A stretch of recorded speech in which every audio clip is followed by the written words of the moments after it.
Welcome back.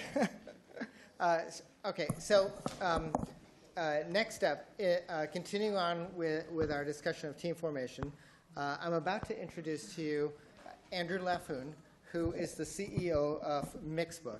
And I'll tell you a little bit about Mixbook in a minute and the start of the company.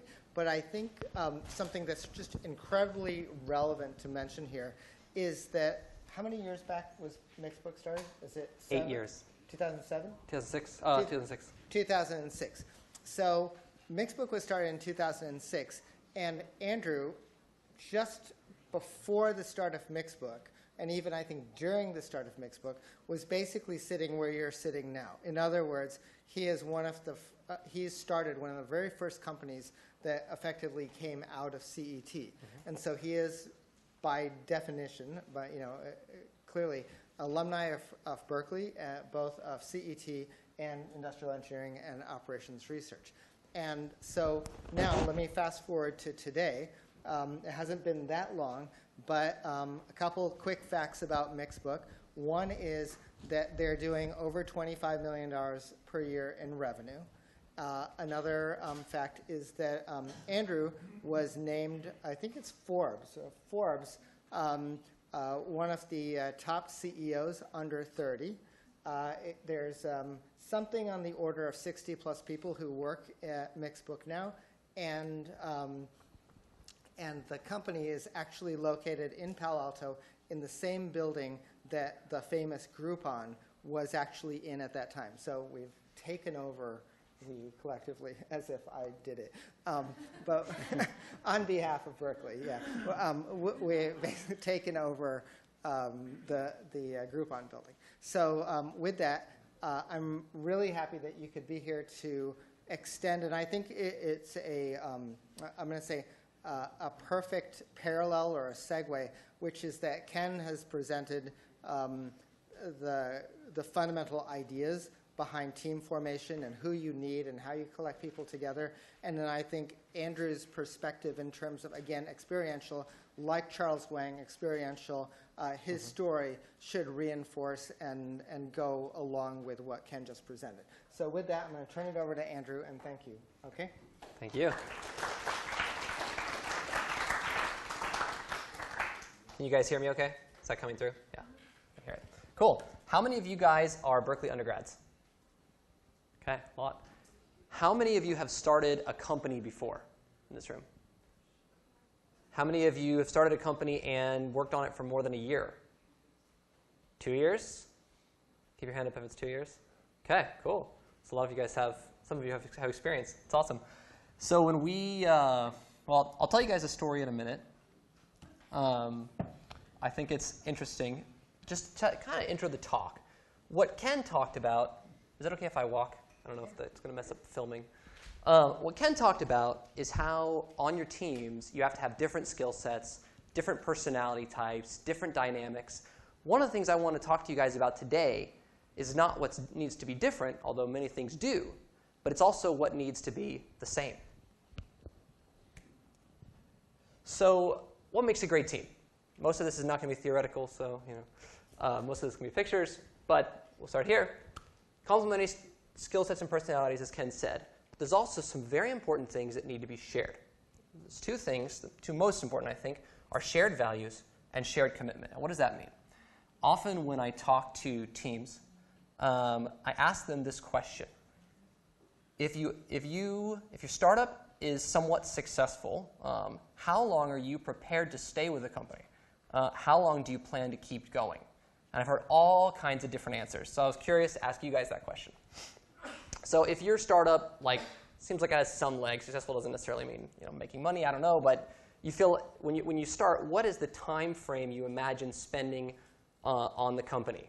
How many of you would imagine doing it, assuming you go past this class, you start the company for real, how many of you would see yourself sticking around for at least 6 months? How many would start a company at least 6 months? All right. How about a year? Keep your hand up if it's a year. 2 years. 3 years. 4. 5.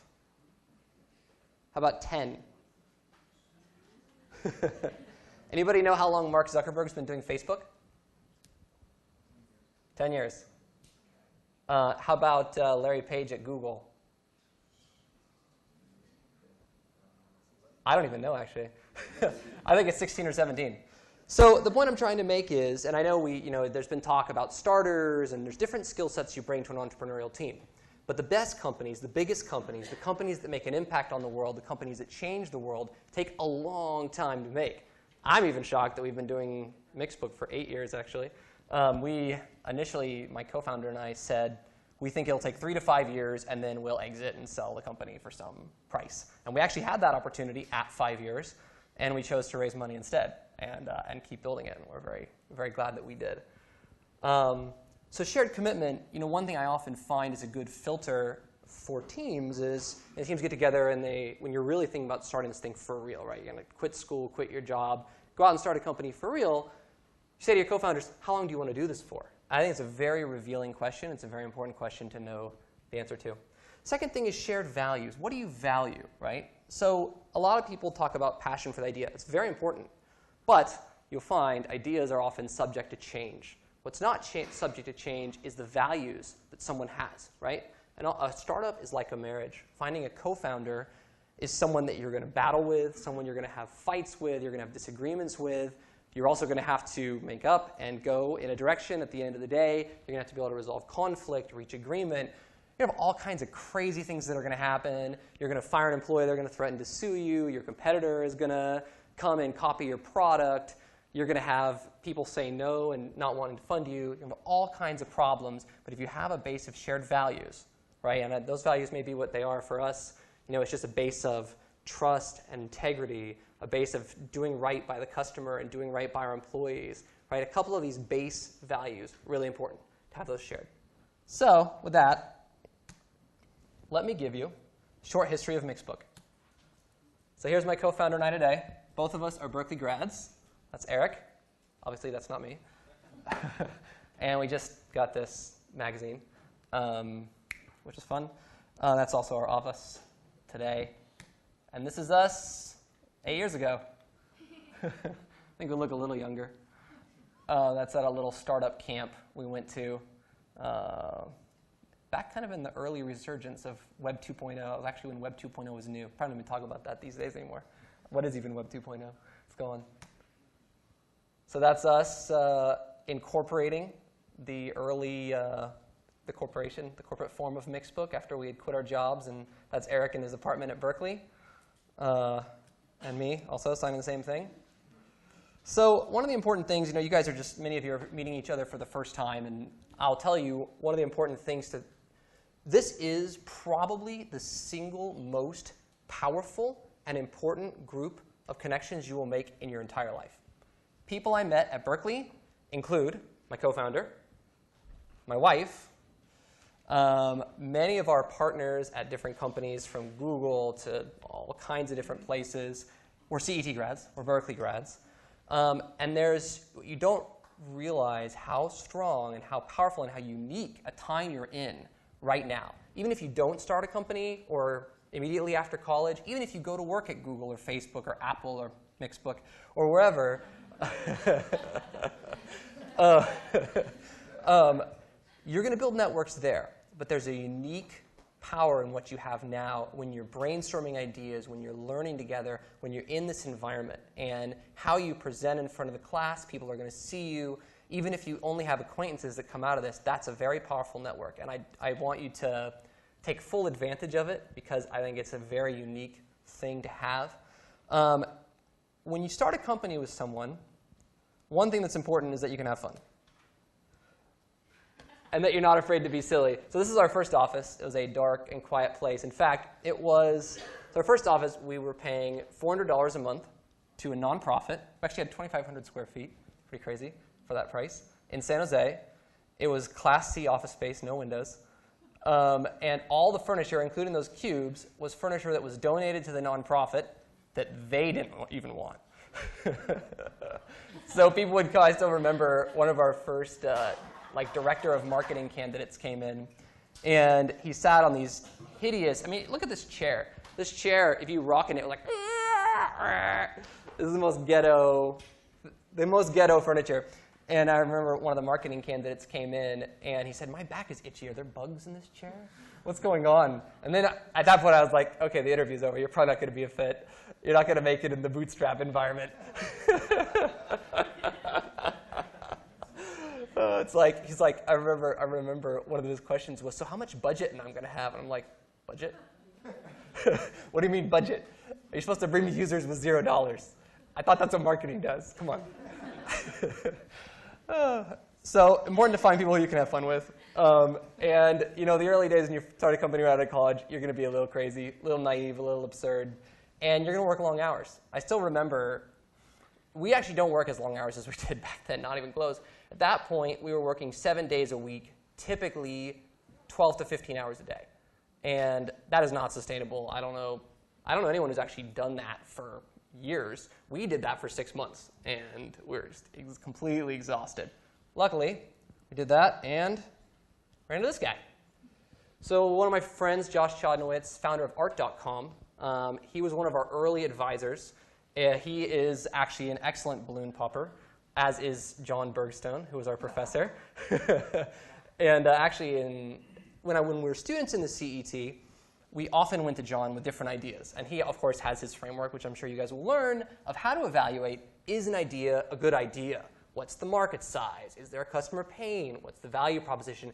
Is the value proposition big enough that people will pay you and you still have some value left over, right? How much of that value can you capture? What's the scale? What's the competitive landscape? All these things. And we had ideas that failed in every way. Most ideas that we brought to John failed in at least 3 ways. But eventually, we hit on an idea that was good. And the first idea for Mixbook, and I'll explain what Mixbook is as we go, first idea that we hit on was this idea of yearbooks. So yearbooks is a sold market, hasn't been democratized for 20 years. It's run by an oligopoly of 4 companies. And we thought, man, wouldn't it be great if groups of students could create their own yearbooks instead of having this really impersonal big book that has 2 pictures of you, 5 pictures of your friends, and 200 pages that you don't really care about. So we had this idea, and we took it to all these schools, and we took it to a lot of VCs. They all said no, of course. But we took it to schools, and schools loved it, especially the students. The students thought, wow, this is great. This is awesome. So we decided, OK, we're going to build a demo. We'll build a demo of the software and see how people like it. So one day, we pitched it at Homestead High School. Anybody know Homestead High School here? Anybody go to Homestead? No, it's fine. That's where Steve Jobs went. I didn't go there. I'm not that cool. But we took this demo there, and we demoed it to the teacher, the yearbook teacher at the school. And as he's watching the demo, his jaw drops. His eyes get big. And I'm thinking, oh, he's so excited. He loves it. He's going to be our first customer. It's going to be great, right? And then, as soon as we finish the demo, he looks at me and he says, Andrew, I will never, ever, ever allow this in my school. Do you know how many jobs are created by the yearbook industry? I have a mortgage to pay. How am I going to pay it? We realized we were probably selling to the wrong people. People that we were going to disrupt were our customers. So, as it turned out, I met with this guy that afternoon, and he saw the demo, and he said, this is amazing. What if you could make any kind of book with the software you've built? We built a simple software on the web, lets you take photos from Facebook, and at the time, MySpace. Probably none of you ever used MySpace before, and et cetera, and make a book, like a real printed, cool, beautiful book. And he said, if you could make photo books with this, that would be huge. I had made 2 photo books before. I thought the end product was cool. The experience of creating it was terrible. But that is what we ended up deciding to do, because he then said, look, if you guys create this, my co-founder of art.com and I will fund you. So we said, OK. So now, I'm going to tell you guys a little story about tech. This is what my co-founder would say if he was here. So this is the Eric part. One of his favorite quotes, no internet or tech company should launch without having in-house technical manpower to build the product. There's a lot of investors out there who are very big on having tech. Mark Suster is a VC. Who are very big on having tech. And they believe that having tech as your differentiator is huge and can create long-term sustainable differentiators in pretty much any industry.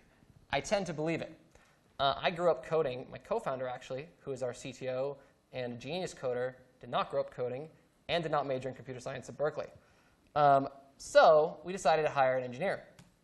So our first developer, we actually were using a new technology. It was very hard to find engineers for. And so we ended up putting out job postings everywhere we could.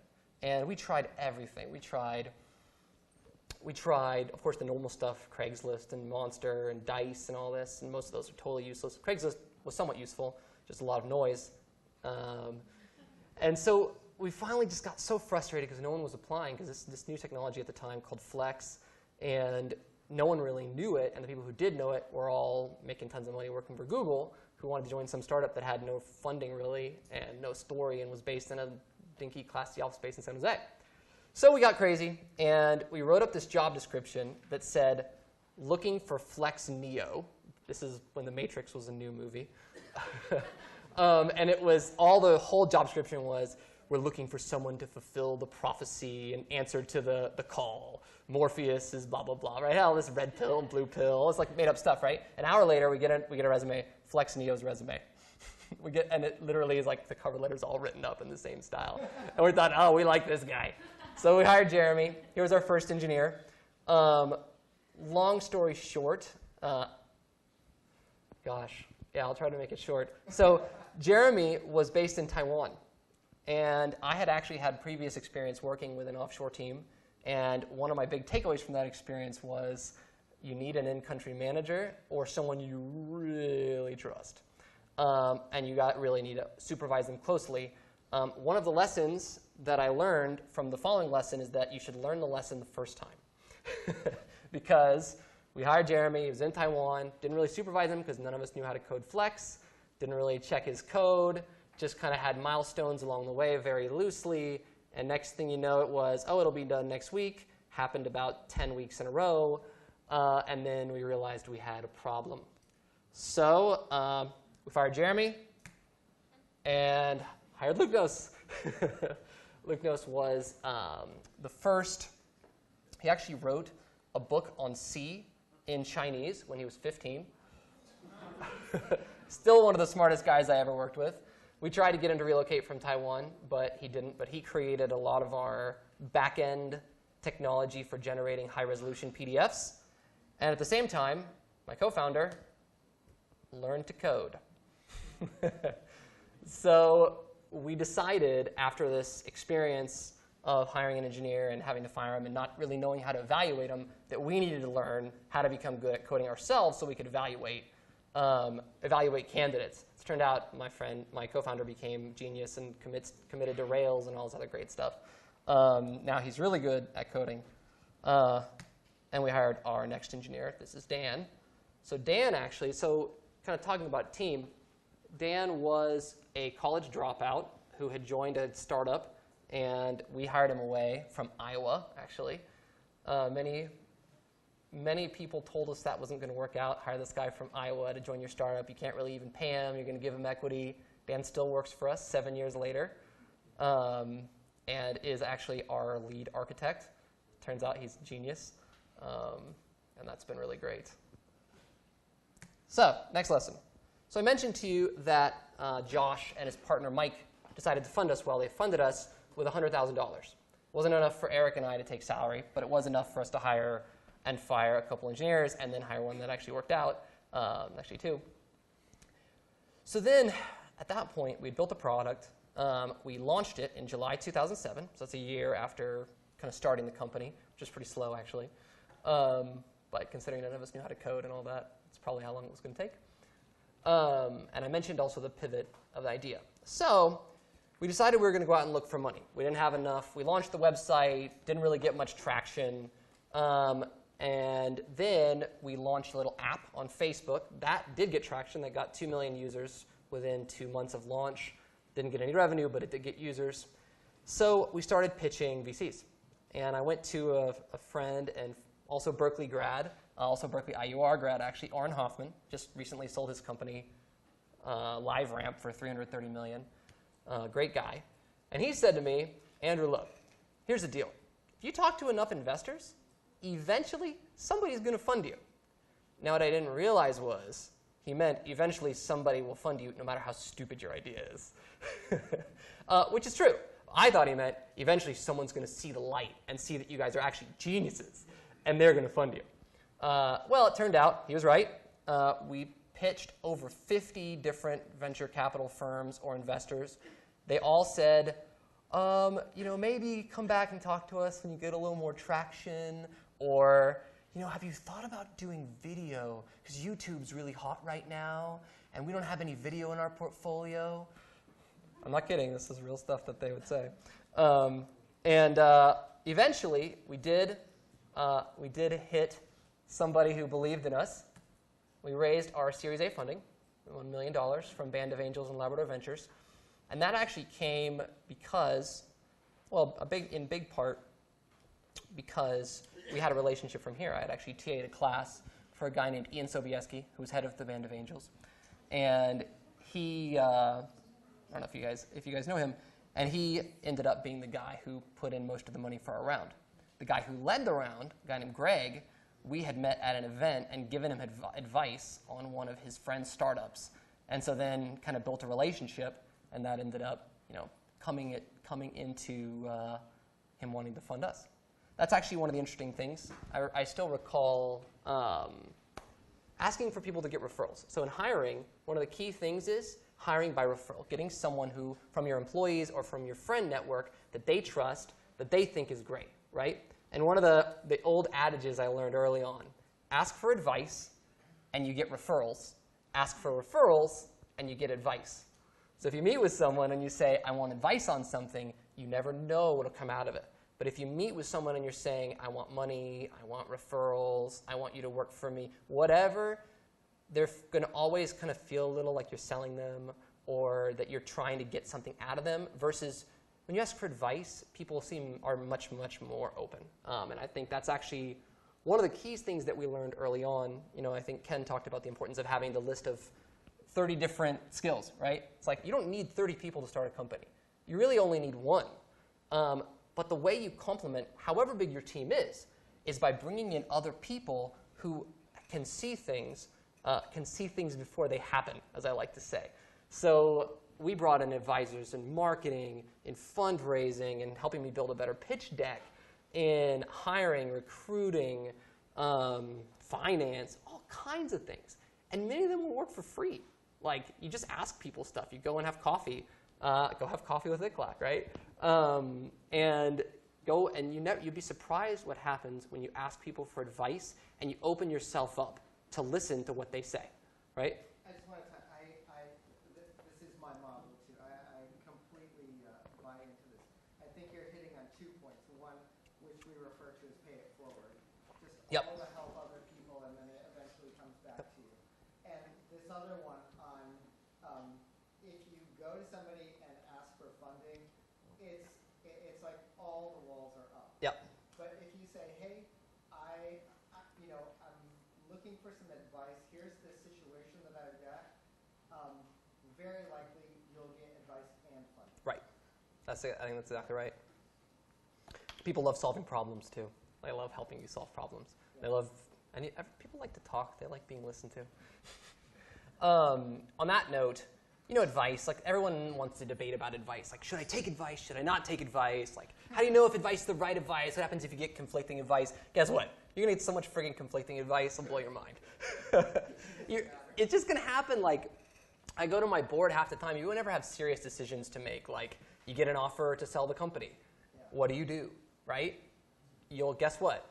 Do you think board members always agree? There are probably scenarios that are like, hey, here's $10 billion. Okay. Like, that's fine. Yes. But, there's most cases and you're going to face a lot of hard decisions. And what I found is it's really hard to see all the different sides of an issue. You just won't see them all. You won't see every side. And when you surround yourself with smart people who can come in and look at different things, you'll learn a lot. And it'll help you think about the problem in different ways and refreshing ways. And you never know. You'll never know what you're going to learn. Sometimes you don't learn much, but if you meet good advisors, kind of advisors that are even as part of this program, I think you're likely to learn a lot. Another thing to really take advantage of while you're here. So, with that funding, we now had a little bit of time and money to build a team. We were, and in fact, At our very first board meeting, after we raised funding, our investor, Greg, said this lovely quote: "We don't party on funding, we party on profits." So you guys are probably familiar in the dot-com boom, and it's probably happening more now again. People would raise $10 million and then throw a $150,000 party, maybe even more. I have no idea. I don't think we've ever done more than a $10,000 party, and that was on profits. But he said, look, guys, here's what you want to do. And this was, so July 2008, again, like this was actually the start of this recession.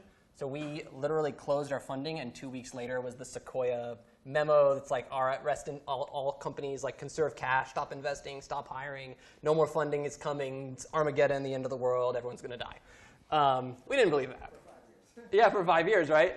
So we didn't believe that. But what we did believe was the best way in the world to control your destiny is to have profits. If you have profits, you never have to take another dime of funding. You don't have to sell your company. You can do whatever you want. And so that's what we did. 1 year later, there we were. We didn't even know what to do with all the money we had. Actually, that's a complete exaggeration. Profitability actually is extremely hard to do. Well, anyway, we kept building. And at this point, we had, let me think, what are the most interesting things? We didn't really have that many colorful hiring stories. We hired some people. These were mostly young people who we made a bet on. And they figured out how to do stuff, building out new marketing channels, building out new programs, working in customer service, new young developers, a bunch of people. But anyway, over time, we figured out how to scale the business. So we grew from, in 2009, that was our first 7-figure revenue year. 2010, we grew that 4x. And then 2011, our dream came true.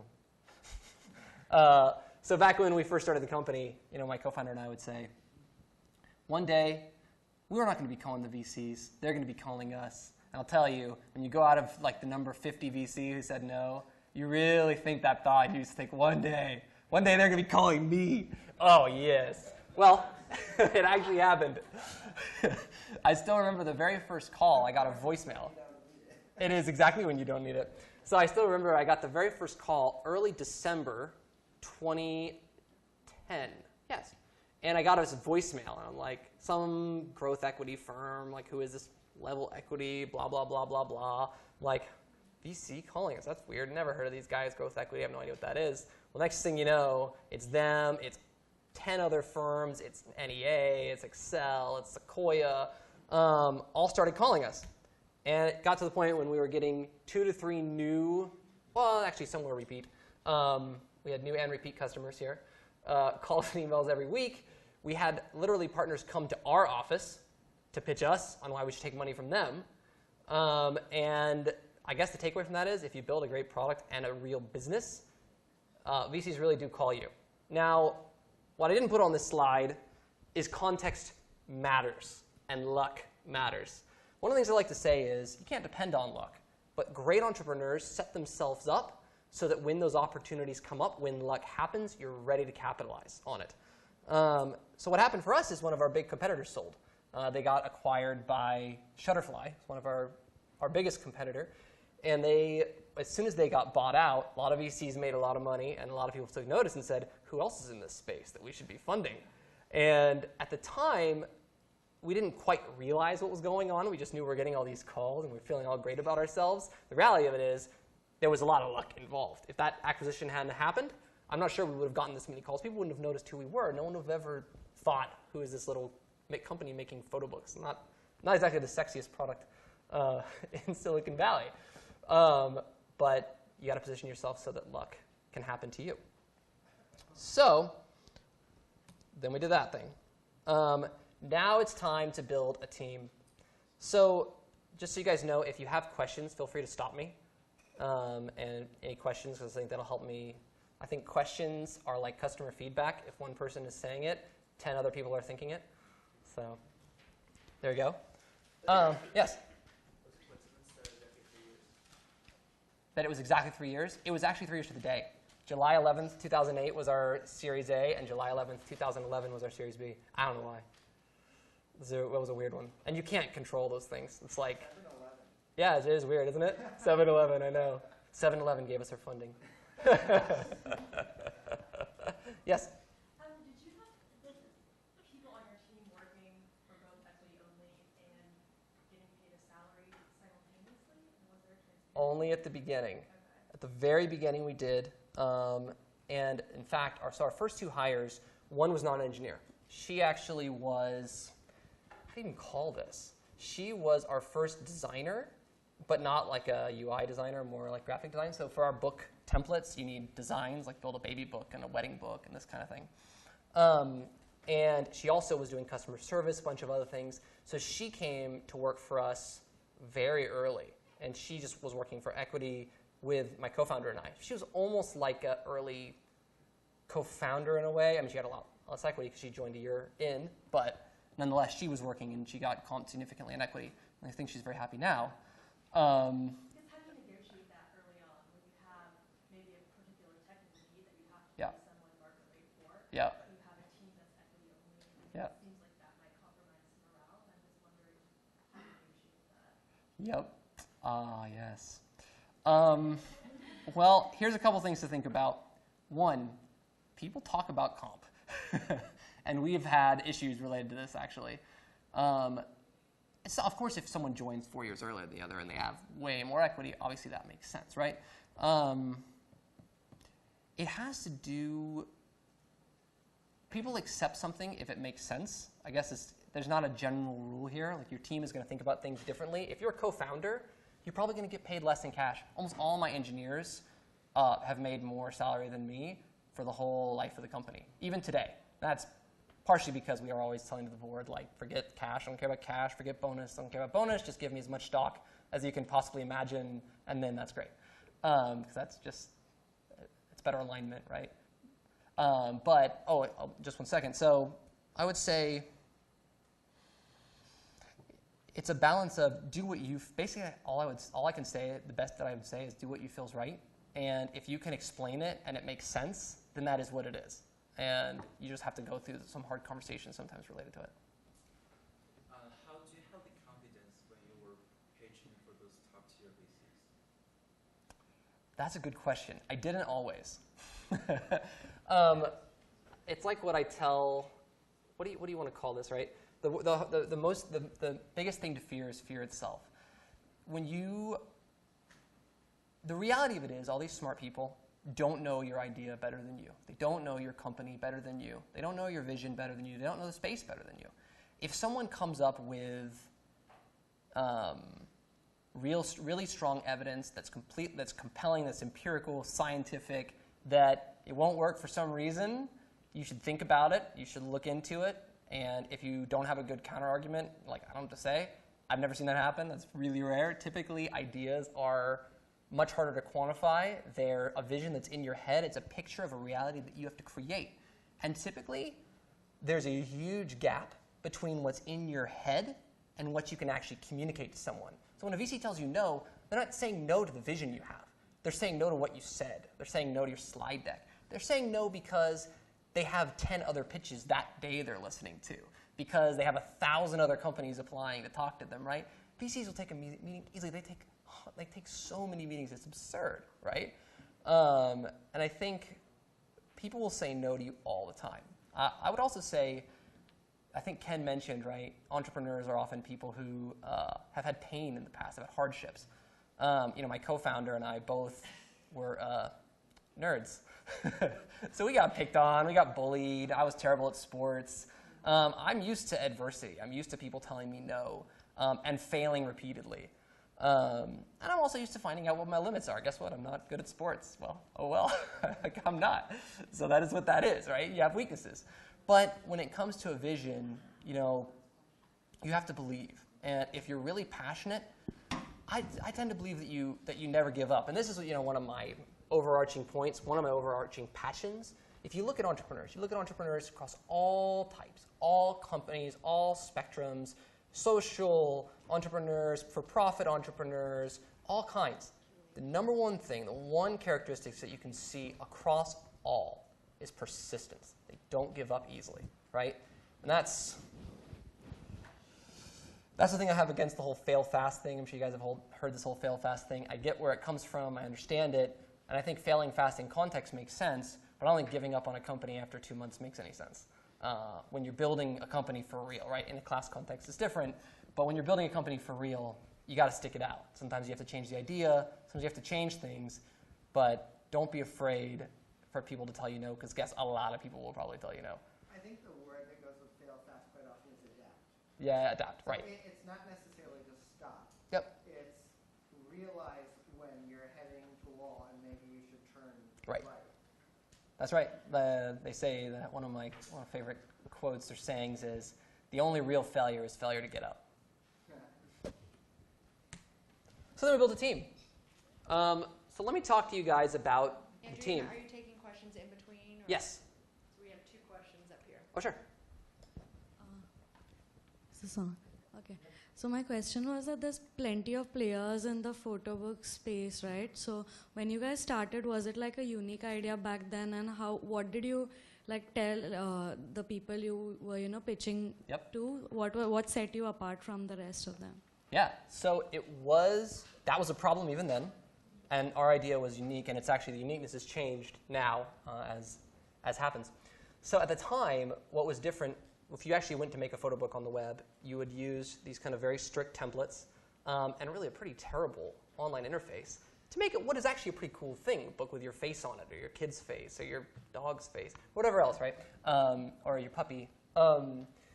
And so we thought, well, none of these things are tied into social at all. None of them have a digital shareable version. None of them really let you customize and really make it what you would actually want to design. And we think those features will really appeal to a different group of customers that haven't made photo books before. Turned out that was the case. Since then, everybody in the space has copied that, all those things. And where our big differentiation today is actually around mobile and ease of use. And if I show you, if we had time to give you guys a demo, you'd see there's nothing like what we have on mobile with photo books, so on and so forth. But that's a whole another topic, which is adapting to change. You go on something for 8 years, everything can change. Good question.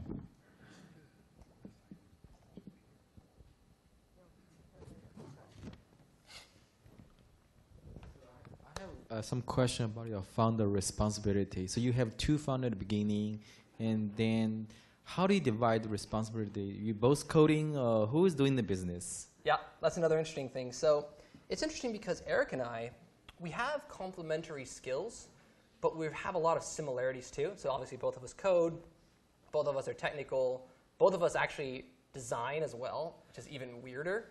And both of us are pretty good at business and strategy. So that is kind of a weird thing. Our personalities are really different.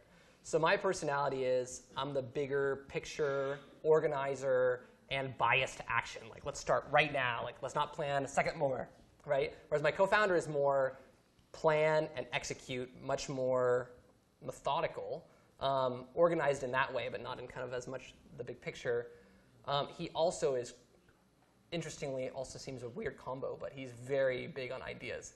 So it ended up what we did, and I don't exactly remember how it all happened, but it kind of naturally just came about, is I became the CEO and he became the CTO.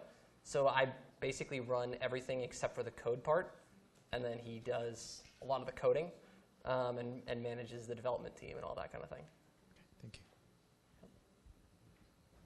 Cool. So building a team. So at some point, right, you start doing real revenue, and then having 2 co-founders with 30 people reporting to them does not scale at all. So we started actually building a management team. The most important hire that we have made so far, by far, is an awesome CFO. This will not be applicable to you guys in your first couple months, or probably even years, or if it is, man, doing great. What we found is, and I think one of the key takeaways we've had is, having somebody in certain roles, experience is really important. And a good CFO, I can't say enough good things, probably too much detail since you guys probably won't worry about that much soon. Knowing your numbers, knowing with certainty, not how much cash you have in the bank today, that's easy, right? Log into Bank of America and there it is.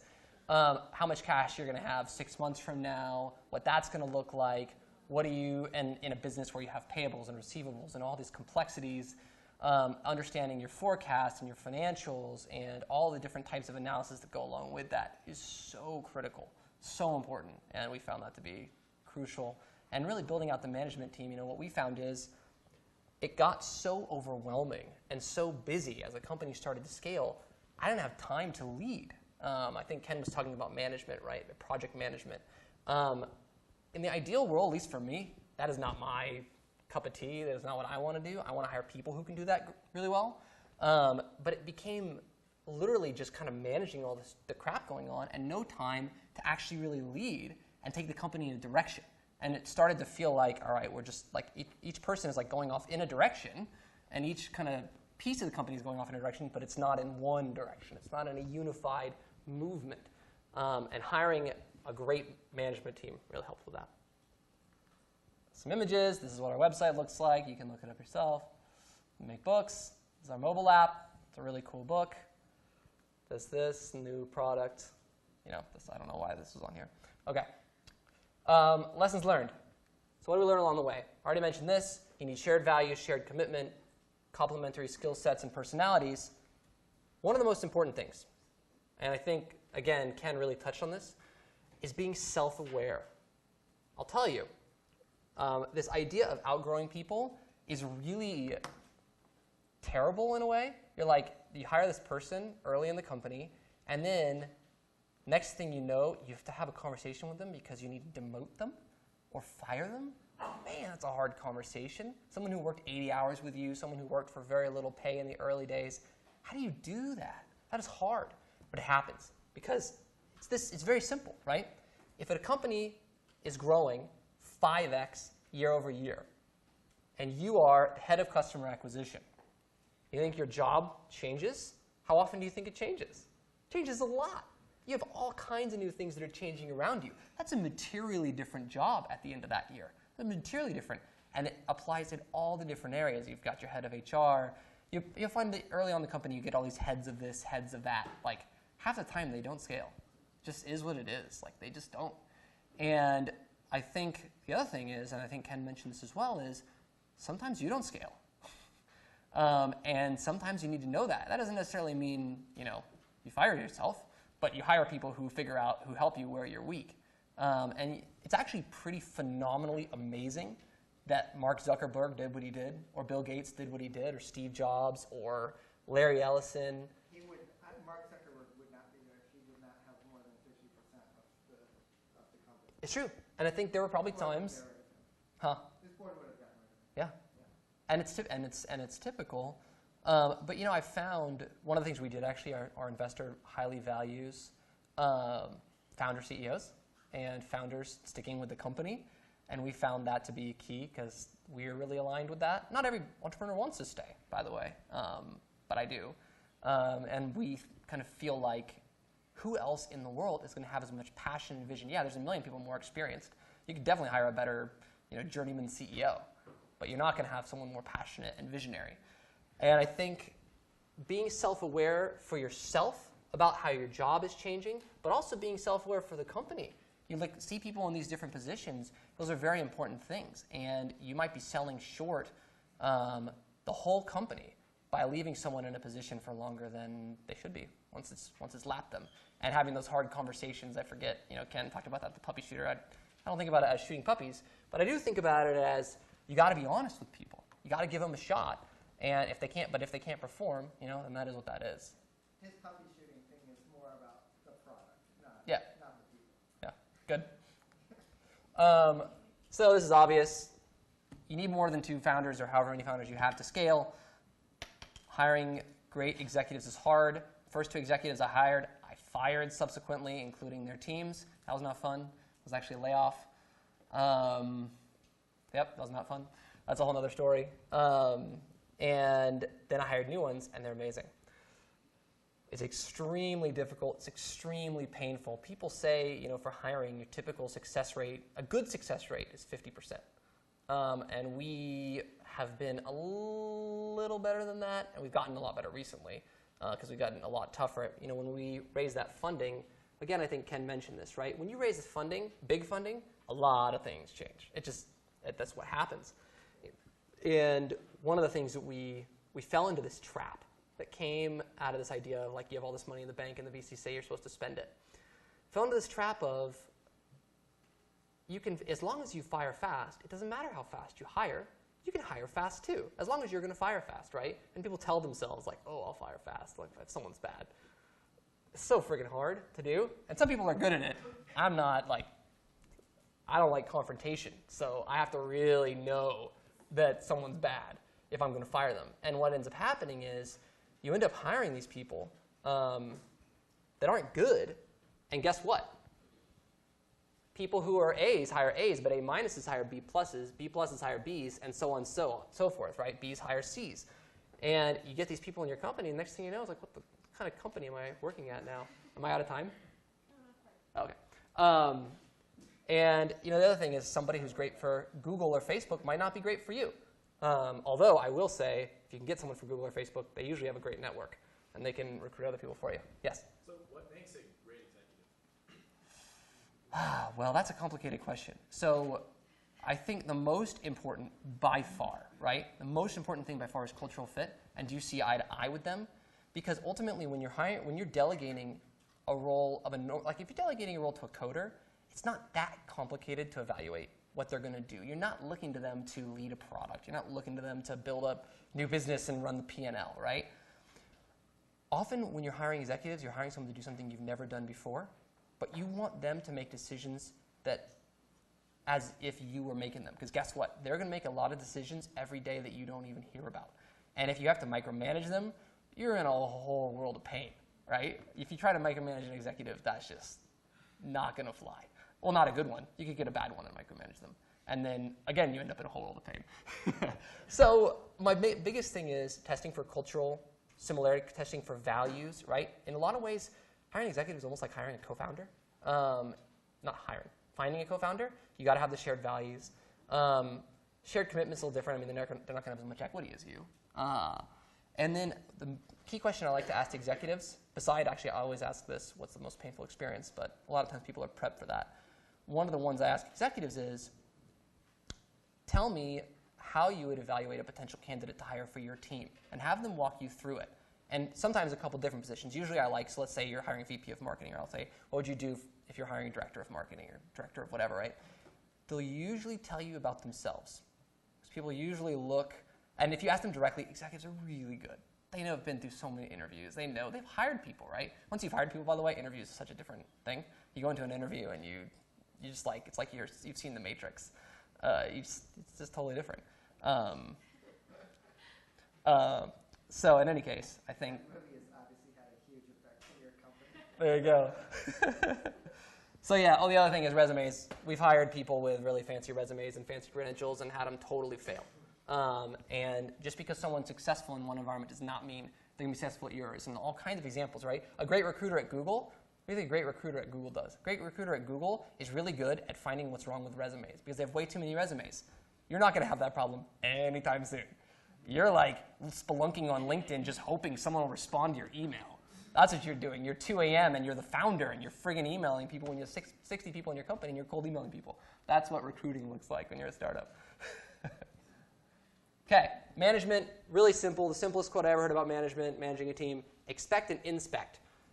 Usually, people have fallen to one camp or the other. Either they trust way too much and they don't check up on what their people are doing, or they don't trust at all and they micromanage everybody. Both those camps lead to really sad and terrible problems. I have done both. They're both bad. The best is to try to expect and inspect. Show people you trust them, give them responsibility, believe in them, as long as you're not 100% sure it's going to fail. If that's the case, you have a whole bunch of other questions you need to ask yourself. Expect the outcome you want, then check. I've had to learn this lesson way too many times, and it leads to all kinds of problems. Typically, if you know that something's wrong, go check it right then. Don't wait. And if you find yourself asking a question, go ask the person. Don't be afraid of hurting their feelings. Yeah. All the questions, right? Do you have the right people in the right positions? Are they the right fit for where we're going? What kind of culture are you trying to build? Look, I mean, most importantly, never give up. Startups are 1% inspiration, 99% perspiration, right? It really is a lot of work. And persistence is the key ingredient. Persistence is the key thing. Your idea may change. Everything really may change. The context may change. But the key is never give up. And really, that's why team is so important. Because typically, who your co-founders are going to be someone who you're working with for a long time. Yes?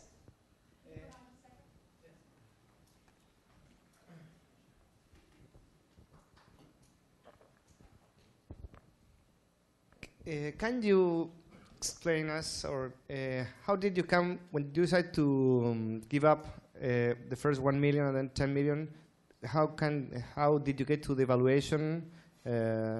What's on your mind? How do you convince the investors? Can I ask a big favor?